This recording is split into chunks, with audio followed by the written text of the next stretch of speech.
Hello, this is Jeremy from Core Invest Institute. Simple yet powerful techniques for smart stocks and safe options to hedge and profit from investments. So I want to share with you something today that happened yesterday night, which is last night. That we actually held a tutorial class, a workshop that actually specialized in sharing how to invest in stocks in less than 15 minutes. How to do that is because we use technology, we use data to combine them together, create a research app for people to look at it easily, and that is the Legends of Investing that is self-developed by us. So one of our students asked this question. He said, is investing risky or not? I say, yes, definitely it's risky, but why is it risky? So I'm going to debug this in this session today. So before I continue with this topic, I just want to share that I'm Jeremy, the 2-meter investor. You can call me the core investor as well. I'm an author, husband, investor, international speaker, as well as an entrepreneur. So before I also continue, I'll just share some disclaimer and copyright that this is only for education purposes. It's not meant for you to buy or sell. So is investing really risky? The question is, do you know what you are doing? So say for example, this guy you see on the screen is doing rock climbing, and you can see that he has his tools, he looks very professional, and he's so high up. Is it very risky for him? I believe it's so, because for me, when I look at this, I don't think I'll be doing that, because I don't have the skills, the knowledge to do this rock climbing as a hobby. Alright, so I'll feel very afraid. I'll feel that what happens if I fall? What happens if something happened to me and I'm alone there? So this is a part where you feel that rock climbing is risky. But those who are doing rock climbing, that have been doing rock climbing for some time, have been practicing using the methods that they have learned. They learn through a program, or they have this skill set because they went for some training, and they know what to do, which angle to pull, which angle to push, which rope to tie, and then somebody there to support, or there's some techniques that you have to do to climb the rock properly. So they've been through a process and they learn through this. So it becomes a knowledge to them, it becomes a skill to them, that rock climbing becomes very natural to them, and they know what to do at this point of time. So it's the same thing as investing. Investing is all about how much you know about this thing. Say for example, if you invest in this company, in this stock, do you know how good this company is? Do you know what does the company do in terms of its selling its products, or the management, or how good is its health of the company in terms of its revenue, because they sell products to get money, right? And then how good is their profits?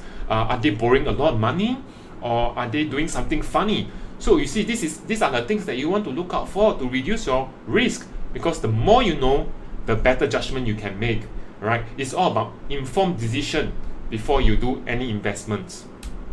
So again, come to the market itself, there are some things that we cannot control, and I've shown this in my previous video. This is like the G20, where Donald Trump is talking to China with Xi Jinping, and they are discussing about the trade war. So we do not know exactly what's going to happen next, but we just have to do is to make sure that we control our emotions when we invest. Okay, even a single tweet from Donald Trump can move the market, right? If you can see October 2018 to December 2018, and from 2018 December to about February, March 2019, you see there's a correction in the stock market itself. You look at S&P 500, it's just by a single tweet and saying that they're going to impose tariff onto China, and that's how the whole market reacts. So you see, these are what you call risks that we cannot control, right? And there are also risks like, for example, US federal rate that got to do with the interest rate in the banks itself. Because if, say for example, if the interest rates goes up, then the companies will not borrow as much as they want, because they have to pay back more interest. If the interest goes down, then they can borrow more money, as they can pay back easily with that low interest. So you can see investors become more confident if the company can scale. But if the company cannot scale, they'll tend to sell away the shares because they are not confident. So these are things that we cannot control, but what we can control is ourselves. So the risk is actually lies with us, our own personal knowledge, skills, and emotions. So this is the investment pyramid risk, where from the bottom you can see there's a government bond to money market to cash that you put in the bank. And then you have the middle section where it's the real estate, the equity mutual funds, large and small cap stocks. And then on the top you can see it's option, futures, and collectibles. So the risk of potential returns and increasing risk goes together. The higher risk, the higher return, the lower risk, the lower return. So you can see the bottom, it can be as a saving tool, the middle part can be an investment instrument, and the top part can be a speculative instrument. But what if we can combine two things together, from the investment instruments and the speculative investment together, which is the large small cap stocks as well as options? You can actually have the secret to investing to gain monthly free cash flow without spending your own money. So that's the power with options that you can use. If you want to know more about this, later I'll share you what to do. And then risk comes from not knowing what you are doing, but this is from our famous guru Warren Buffett, and he has been saying this all the time, and he has been there for so long running a huge fund. And this is something that we all have to understand, that risk comes from not knowing what you are doing. Imagine you go to an exam hall without studying. Imagine you go fight a war without knowing how to throw a grenade. So you see, risk all depends on ourselves. Alright, so another way to control risk is to diversify. So we have many different kind of instruments. We have stocks, options, bonds, futures, forex, cash.